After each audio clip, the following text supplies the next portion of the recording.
여러분 안녕하십니까? 오늘이 일요일 오전 10시 41분을 가리키고 있습니다.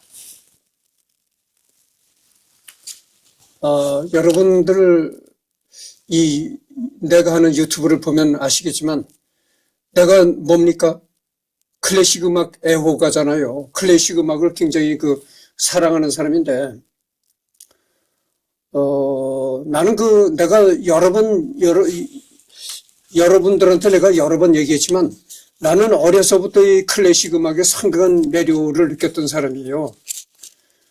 그래가지고 어려서부터 이 클래식 음악을 상당히 좋아했던 사람인데 그러면 여러분들이 물을 거예요. 도대체 이승열이는 왜 클래식 음악, 왜 대중음악을 멀리하는가? 아주 멀리하는 건 아닙니다. 나도 이 대중음악을 간혹가다 들을 때가 있는데 주로 상당히 이 클래식 음악을 많이 듣는다 이런 얘기죠. 그래서 내가 왜 대중음악을 멀리하냐면 내가 또 이렇게 대중음악이라고 하니까 어떤 사람이 또 그래. 김대중 대통령이 좋아하시는 음악이란데 하여튼 우리나라 국민들이 후진국 국민들이에요. 전부. 내가 김대중 대통령이 좋아하시는 음악이란 뜻에서 대중음악을 이라고 얘기를 하는 것이 아닙니다. 대중음악이라는 건 뭐냐? 뜻이 뭐냐? 남녀노소, 빈부의 격차 없이 남녀노소 누구나 다 어우러져서 즐길 수 있는 것이 대중음악이다. 이런 얘기요. 남녀노소 구별 없이. 예? 그런 의미에서 대중음악이라고 얘기를 하는 것이지. 내가 김대중 대통령이 좋아하시는 음악을 대중음악이라고 얘기한 적이 없습니다. 우리나라 국민들이 아주 아직도 이런 미개한 세상을 살아가는 국민들이 많아요. 그런 국민들이 그런 얘기를 하는 겁니다. 그래서 내가 왜 대중음악을 싫어하는 사람인고 하니, 대중음악은 말이죠.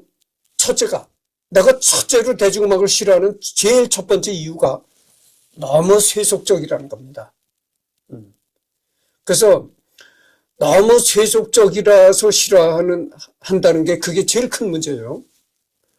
만약에 클래식 음악 같은 것은 말이죠. 그렇게 세속적인 그런 기분이 안 느껴집니다. 우선 클래식 음악을 들으면은. 그리고, 클래식 음악을 들으면은 즉 내가 어떤 사색가요 철학적인 그런 생각을 느끼게 됩니다. 내가 철학자가 된 것 같은 그런 기분이 들어요. 클래식 음악이. 그리고 나는 어렸을 때서부터 이 클래식 음악을 듣는 감각이 발달했었던 모양이죠. 그래가지고 이 클래식 음악도 상당히 내가 감명을 받는 곡들이 많습니다. 그랬던 누가 또 그래?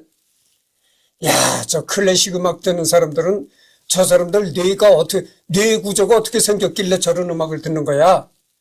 저런 사람들 병원으로 끌고 가가지고 MRI를 뇌 구조를 한번 찍어봤으면 좋겠어. CT로다가 병원에 가면 CT라고 있잖아요. 그 CT로다가 이 클래식 음악을 좋아하는 사람들은 뇌 구조를 한번 봤으면 좋겠대.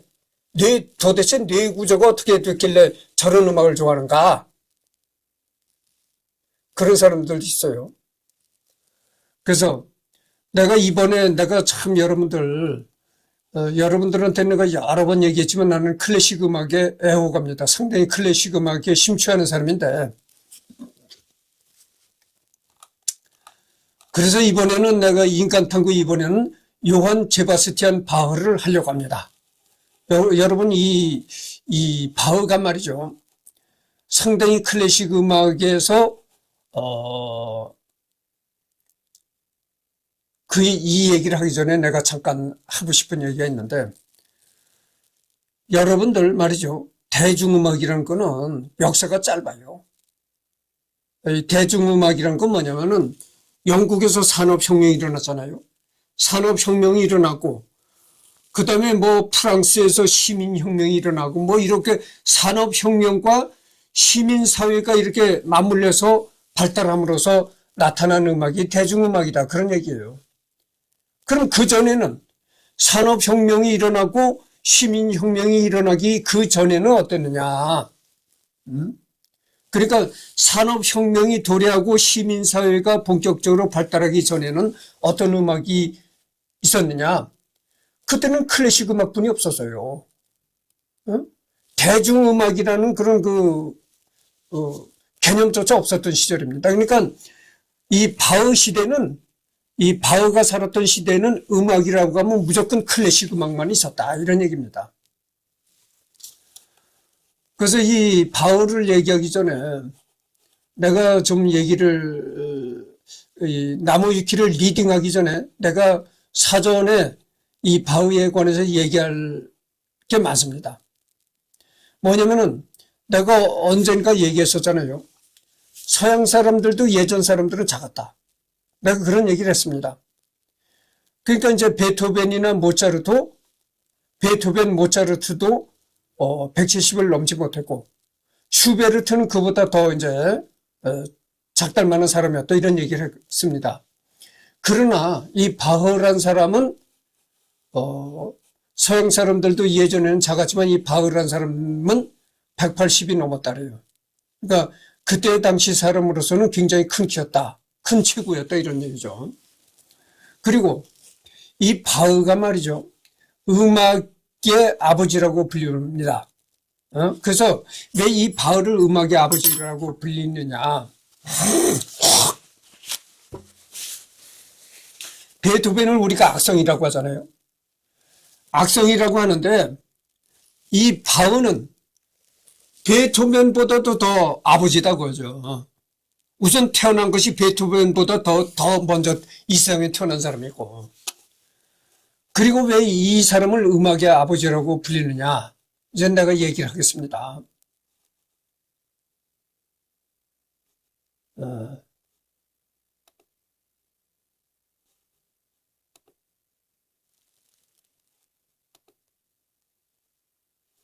여기 이제 이런 얘기가 나옵니다.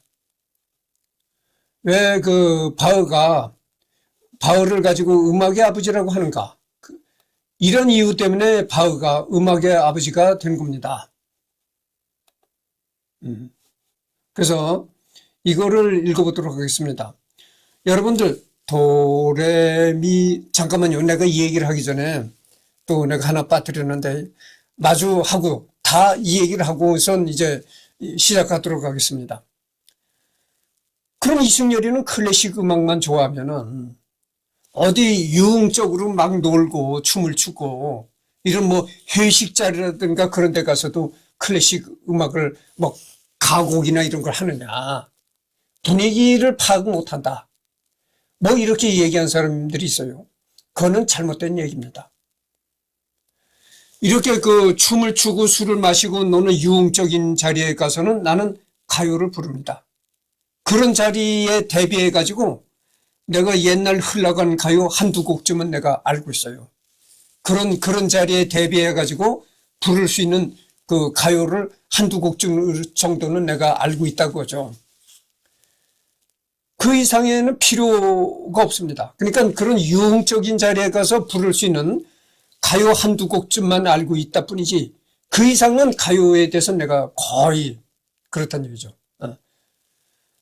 그래서 바흐가 왜 음악의 아버지가 되었는가? 그래서 바흐는 말이죠, 내가 얘기했잖아요. 도레미파솔라시도 이렇잖아요. 그걸 누가 발견한 겁니까? 수학자요, 철학자였던 피타고라스가 그거를 발견한 겁니다. 이렇게 도레미파솔라시도 그거를 피타고라스가 발견했다. 그런데 그게 뭐냐면은 도레미파솔라시도는 정수의 비율로 이루어진 음계다, 이런 얘기입니다. 그러니까 이 피타고라스가 수학을 연구하다가 발견한 것이 그 도레미파솔라시도예요. 근데 그게 그럼 도레미파솔라시도 그게 음의 전부냐, 음악의 전부냐? 그게 아니란 얘기죠. 바로 그 피타고라스가 발견한 도레미파솔라시도가 그런 음을 순정률이라고 합니다. 순정률. 그리고 바흐는 평균율이라는 음을 바흐가 발견해냈습니다. 그래가지고 바울을 음악의 아버지라고 이제 칭송하는 것이죠. 그러니까 피타고라스는 순정률을 발견해냈고 그 바흐는 평균율의 음을 발견했다. 그래가지고 바흐가 그래가지고 이 피타고라스 시대는 음이 단순했어요. 도레미파솔라시도 그거를 기반으로만 하니까 음악이 단순해질 수밖에 없죠. 근데 이 바흐가 이 평균율의 음을 발견함으로써 음악이 상당히 다양화되고 아주 음악이 발전할 수 있는 계기가 마련이 된 겁니다.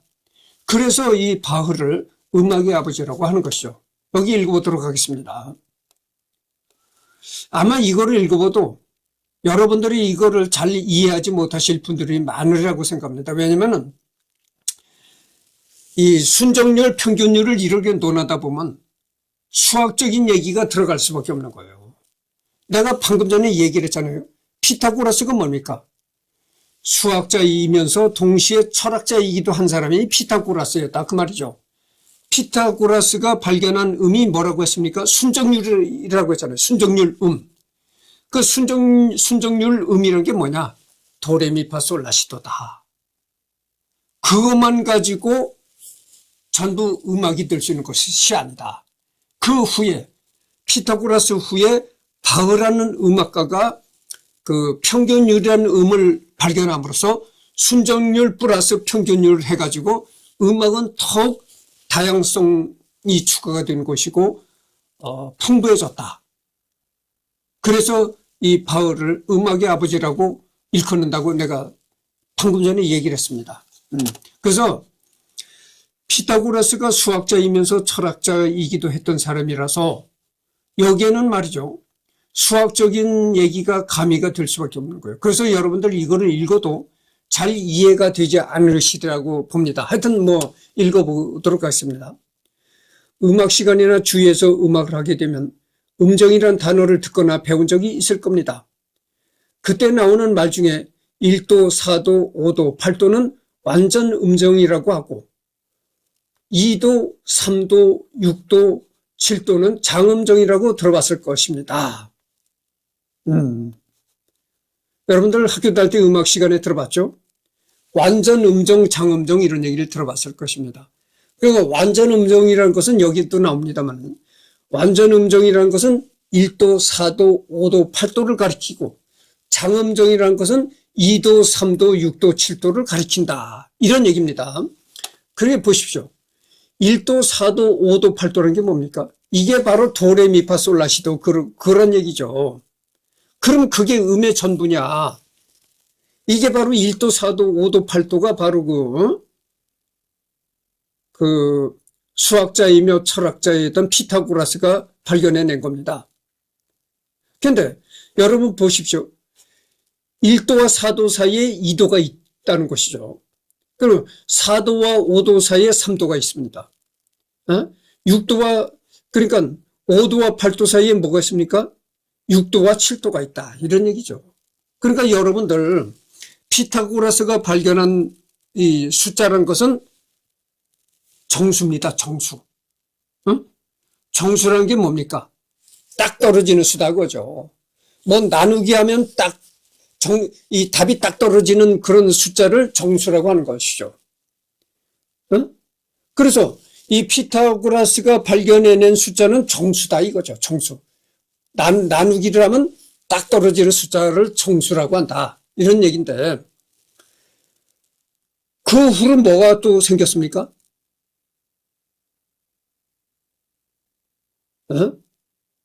소수점이라는 게 생겼잖아요. 소수점이라는 숫자가 생긴 겁니다. 이 세상은 정수로만 이루어진 것이 아니다. 이런 얘기죠. 여러분 소수점이라는 게 있잖아요. 그러니까 1.5라든가 뭐 2.5, 3.5 이렇게 소수점으로 내려가는 소수점이라는 게 뭡니까? 나눠도 계속 딱 떨어지지 않는 거. 그런 숫자를 소수점이라고 하는 겁니다. 그래서 1도, 4도, 5도, 8도는 이게 1도, 4도, 5도, 8도는 정수로 이루어진 음이고, 그 다음에 2도, 3도, 6도, 8도는 이거는 즉 쉽게 말하면 소수점으로 이루어진 음이다. 이렇게 수학적으로 생각하면 됩니다. 그 말은 듣고 왜 1도, 4도, 5도, 8도에만 완전이라는 말이 붙는지 궁금하지 않으셨나요? 이것을 완전 음정이라고 합니다. 그러니까 완전 음정이라고 하는 거는 정수의 비율로 이루어진 음이다 이런 얘기죠. 숫자를 나누면 딱 0으로 딱 떨어지는 숫자. 이것이 정수라고 한다고 그랬잖아요. 그러니까 이게 완전 음정입니다. 그러나 여기 나온 2도, 3도, 6도라는 것은 말이죠. 이 숫자로 여러분들 소수점을 숫자로 자꾸 나눠보십시오. 나누기로 나눠보자 이거요. 이 소수점이라는 숫자는요. 아무리 나눠도 끝없이 나눠도 끝없이 딱 떨어지는 0이 나오질 않습니다. 계속 소수점으로만 내려가는 거죠. 그렇습니다. 그래서 이 바흐가 상당히 클래식 음악사의 바흐라는 인물은 정말 어찌 보면 이 악성이라고 불리우는 베토벤보다도 더 위대한 음악가라고 할 수밖에 없습니다. 여러분들 그래서 이게 수학적인 이렇게 뭐 표시가 나오는데 수학적으로 해서 이 음률을 표시한 게 나오는데 이걸 봐도 뭐 이해가 잘 안 가시라고 봅니다. 그래서 완전 음정뿐만이 아니라 장음정도 잘 어울리는 것으로 들리는 왜 유독 4개의 음정에만 완전이라는 단어가 붙는지 이해가 되지 않았습니다. 고대 수학자인 피타고라스는 인류 최초의 음량학자로 꼽고 있습니다. 그는 음량 실험을 하다가 현을 튕겼을 때 현의 길이가 짧을수록 진동수가 커지고 현의 진동수가 클수록 높은 음이 나온다는 사실을 깨닫고 음의 높이는 현의 길이에 반비례하고 진동수에 비례한다는 사실을 알게 된 것입니다. 내가 그래서는 이 피타고라스가 도레미파솔라시도를 발견한 사람이다. 이런 얘기를 했습니다. 그래서 이 피타고라스가 발견한 것은 말이죠.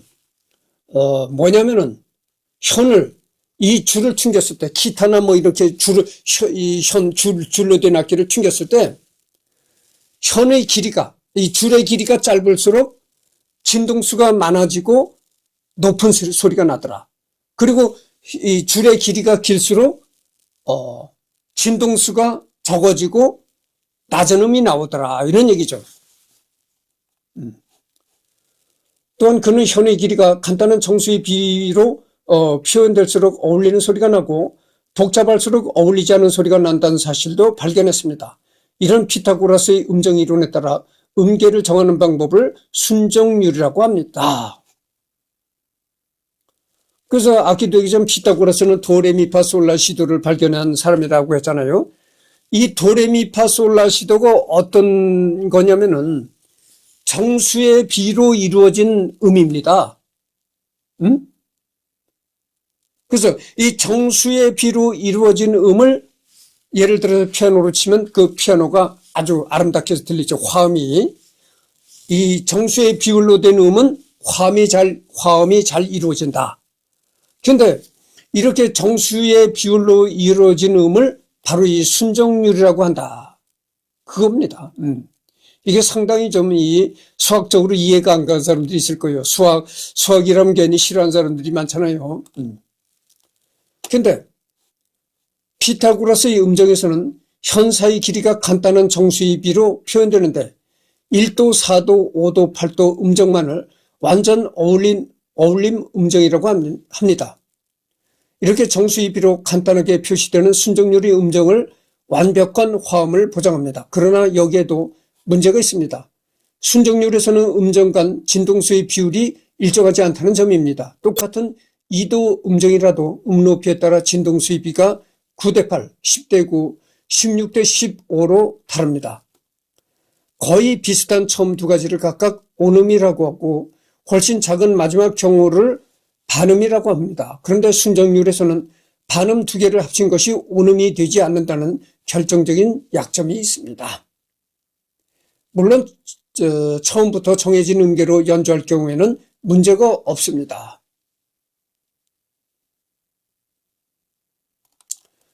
그래서 여러분들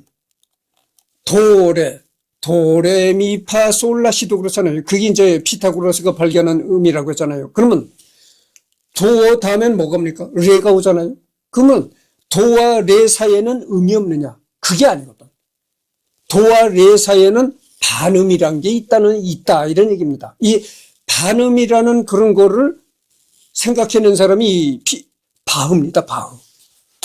그걸 평균이라고 하는데 그래서 이제 바흐가 음악의 아버지다 그렇게 일컬어지고 있는 것입니다. 그럴 경우 깔끔한 정수의 빛으로 완벽한 화음이 만들어집니다. 즉 시로 시작하는 음계는 듣기 좋은 시장적 화음을 만들어냅니다.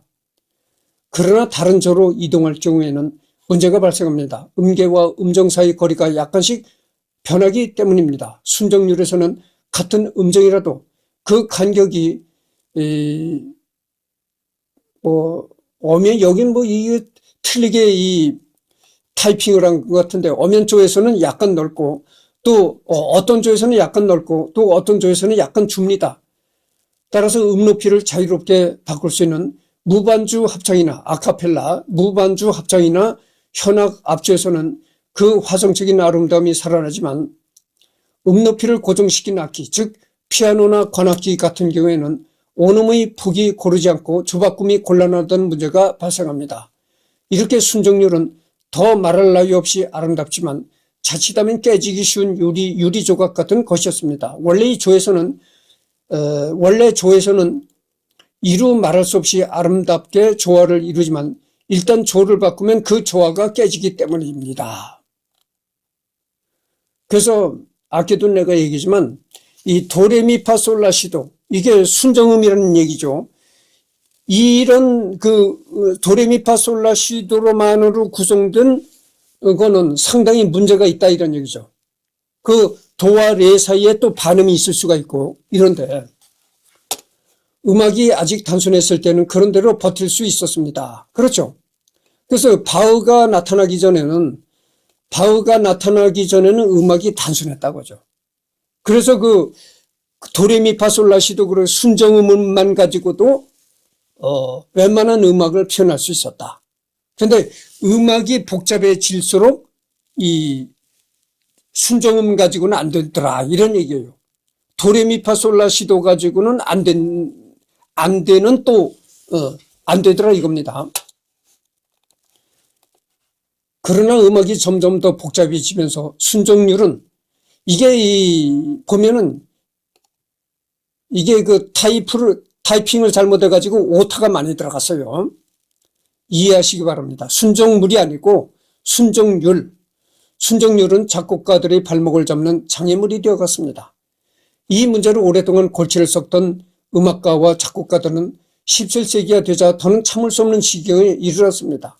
작곡가들은 언제든지 조바꿈을 할 수 있는 자유를 간절히 원했습니다. 그래서 고안해낸 규칙이 평균율입니다. 평균율은 한 옥타브를 똑같이 12개의 반음으로 나눈 음률입니다. 이렇게 하면 어느 조성에서도 모든 음이 동일한 음정을 갖기 때문에 자유롭게 조바꿈을 할 수 있게 됩니다. 그러나 평균율에도 문제점은 있습니다. 완전 팔도를 제외한 어떤 음정도 완전한 협화음이 되지 않는다는 점입니다. 또한 협화음과 불협화음이 건반 위에서는 동일한 음정이 된다는 모순도 있습니다. 한 옥타브를 12개의 반음으로 균등하게 나눈다는 것은 어디까지나 이론일 뿐 실제 조율에서는 기술적으로 불가능하다는 단점도 있습니다. 여러분들 내가 피아니스트가 아니잖아요. 나는 그냥 클래식 음악을 듣는 애호가적 입장인 것이지 내가 피아노를 연주하는 피아니스트가 아닙니다. 그래서 내가 이런 피아노 세계까지는 내가 깊게 얘기를 할 수가 없는데 하여튼 그렇다는 것이죠. 그래서 이 소크라테스가 발견한 화음, 정수로 된 화음만 가지고는 음악을 제대로 표현할 수가 없다. 그래서 도와 레 사이에 있는 반음을 또 이제 생각해낸 것이 바흐다. 근데 그러면 이 반음 가지고선도 제대로 음악을 나타낼 수 있을까? 그것도 아니라는 것입니다. 이제 읽어보십니다. 그래서 적당히 근사치에 해당하는 의무로 조율합니다. 그럼에도 불구하고 평균율이 현재 상태에서 가장 실용적인 조율법인 것만은 분명합니다. 모든 창조와 단조로 연주가 가능하고 자유로운 조바꿈과 조옮김은 물론 화음 진행도 원활하게 하기 때문입니다. 별다른 대안이 없는 한 앞으로도 상당히 오랜 기간 동안 평균율이 사용될 것으로 보입니다. 그래서 현재로서는 말이죠. 현재로서는 음악을 표현하는데 이 평균율 이상의 음이 없다 이런 얘기죠. 그렇다면 완벽한 화음을 자랑하는 피타고라스의 음계는 과연 어떤 소리를 낼까요? 평균율에 익숙해진 우리 귀에 순정률로 조율된 음들이 어떻게 들릴지 궁금합니다. 과천에 있는 국립과학박물관에서 피타고라스 음계를 직접 들어볼 수가 있습니다. 그래서 내가 뭐 여기에 대해서는 내가 피아니스트가 아니고 그렇기 때문에 뭐 더 깊은 얘기는 할 수가 없습니다만은 하여튼 그렇다는 것만 아시기 바랍니다. 그래서 바흐가 음악의 아버지가 되었다 이런 말씀을 드립니다. 그래서 이제 요한 세바스찬 바흐로 넘어가도록 하겠습니다. 그래서 바로 방금 전에도 내가 얘기했지만 이 바흐 시대는 서양 사람들도 작았는데 그 시대 바흐는 신장이 180가 넘는 큰 체구를 가지고 있었다 이런 얘기를 합니다. 성명은 요한 세바스찬 바흐. 태어난 것은 1685년 3월 31일에 태어났다. 신성 로마 제국 작선에서 태어났고 아이젠하흐 공국 아이젠하흐에서 태어났다. 여기가 현재 어디냐면은 독일 튜링겐주 아이젠하흐에서 태어났다. 여러분들 튜링겐이라는 얘기 많이 들어보셨죠? 튜링겐에서 태어났다 이런 얘기죠. 사망은 언제였냐면 1750년 7월 28일에 사망했다. 향년 65세에 사망했다 이런 얘기입니다. 이때 65세라면 말이에요. 지금은 65세라면 너무 이른 나이에 세상을 떠났다 이렇게 얘기할 수밖에 없잖아요. 나 보십시오. 얼마나 내가 이 청년같이 보입니까? 근데 여러분들 내가 이 시간에 하고 싶은 얘기가 있는데 면도를 자주 하십시오. 이 면도를 하지 않고 수염이 길어지면 말이죠. 상당히 나이가 들어버려요. 그래서 여러분들 젊게 보이고 싶으면은 우선 면도부터 철저하라. 면도를 해서 딱 이 반들반들한 살이 나타나야 젊어 보이지. 이게 털이 이렇게 나오면은 나이가 상당히 많이 들어 보입니다. 그러니까 첫째 나이가 안 들어 보이게 하는 조건이 면도를 싹 해라. 이런 얘기입니다. 그래서 이때는 뭐 65세라면은 참 살 만큼 살았다. 이렇게 얘기할 때죠.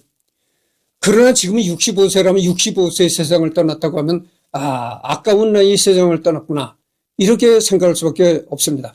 여러분들 언젠가도 내가 얘기했지만 그 철학자 김형 연세대 교수를 지냈던 뭐 이걸 신경 쓰다가 지금 딱 떠오르지 않는데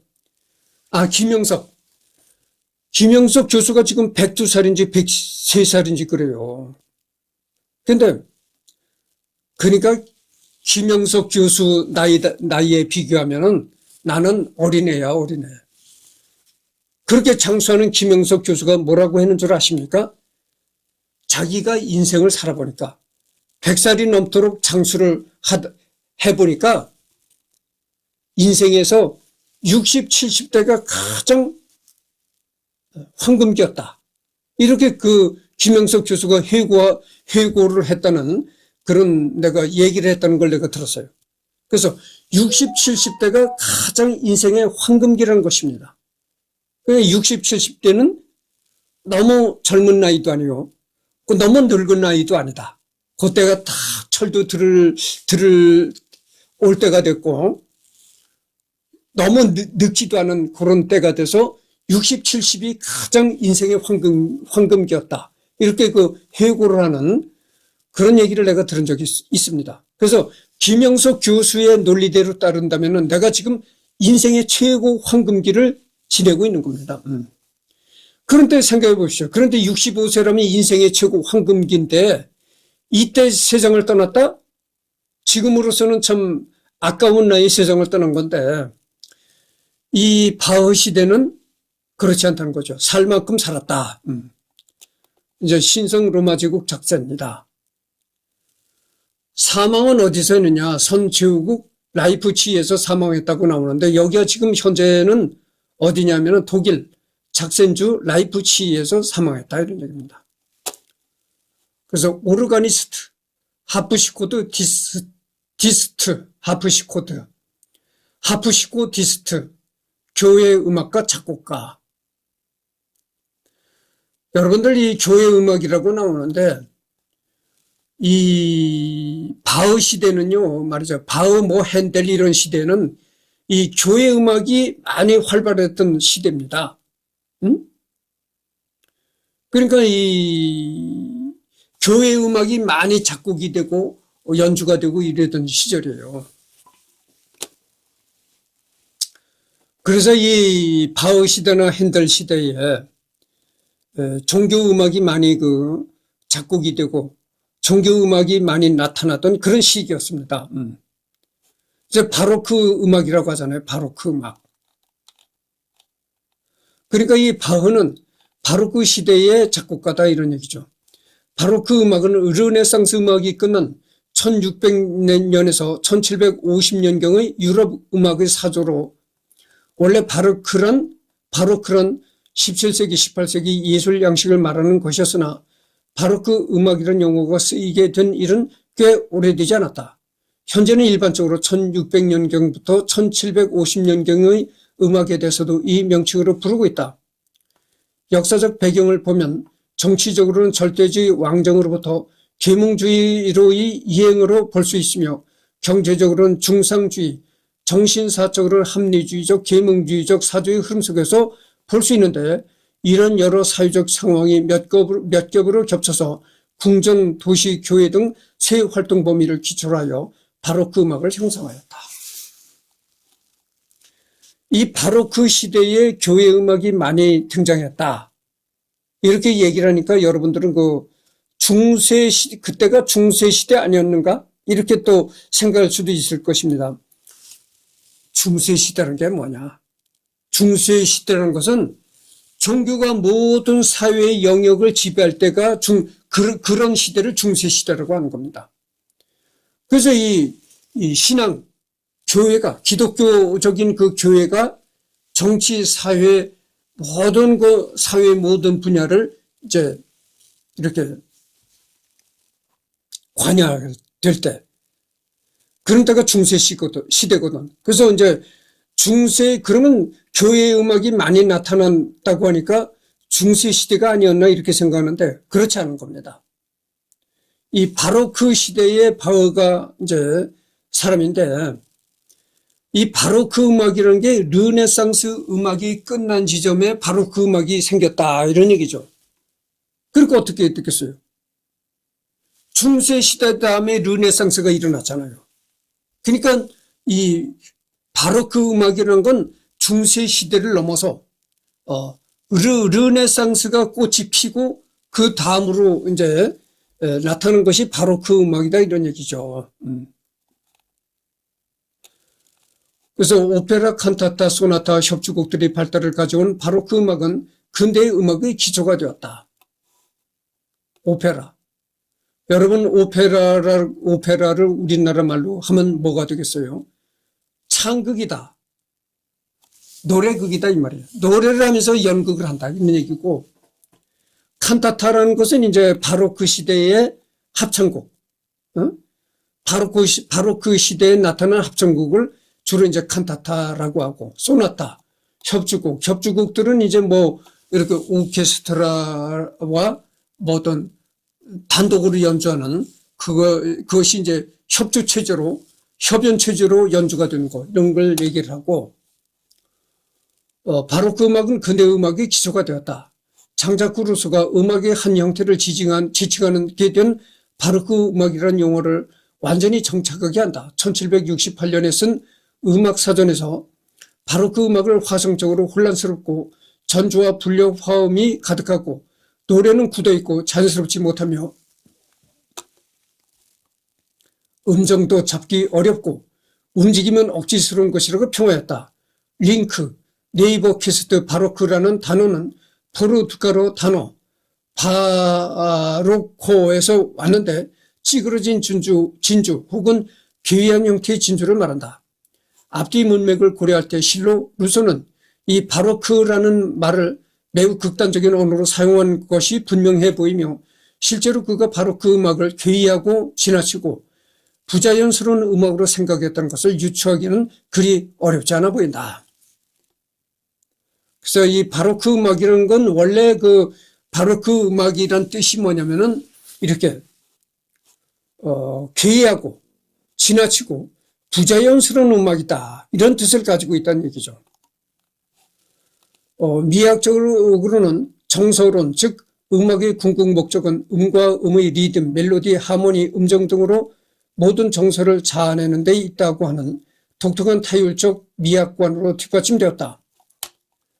바로크 음악은 시대와 국어로 분류해 볼 수 있는데 초기 바로크는 1600년에서 1630년, 중기 바로크는 1630년에서 1680년, 후기 바로크는 1680년부터 1750년까지로 분류해 볼 수 있고 각 국가의 바로크 음악은 이탈리아, 독일, 프랑스, 영국 정도로 분류해 볼 수 있을 것이다. 사실상 요즘 들리는 음악의 기법들을 정리한 시대며 현대에도 종종 바로크적 작품을 활용하기도 한다. 클로드 볼링의 대항해 시대 온라인의 프랑크푸르트 BGM이라든가 칼 젠킨스가 작곡한 합주 협주곡 일악장은 심지어 클래식을 잘 모르는 사람들에게도 귀에 익은 선율이다. 브라질의 에두아르도 안토넬로라는 고음악 연주자는 자신의 유튜브 채널에서 종종 르네상스, 바로크 음악을 작곡하기도 하므로 바로크적인 작곡법에 관심이 있다면 참고해 보는 것 역시 나쁘지는 않다. 그래서 바로크 음악에 대해서는 이치 음악이라고 본래로 되돌아가도록 하겠습니다.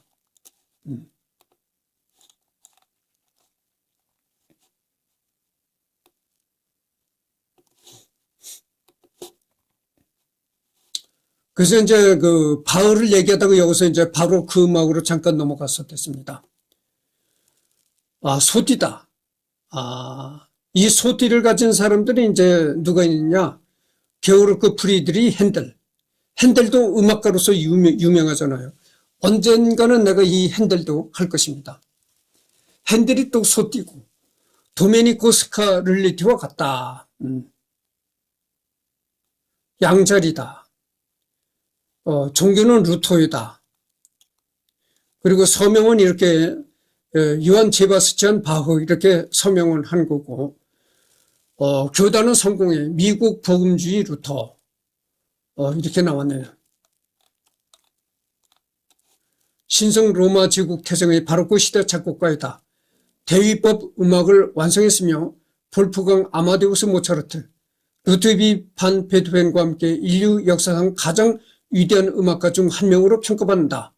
성공회와 미국 복음주의 루터 교회에서는 그 업적으로 성인으로 공경받는다. 축일은 성공의 기준 7월 28일. 그러니까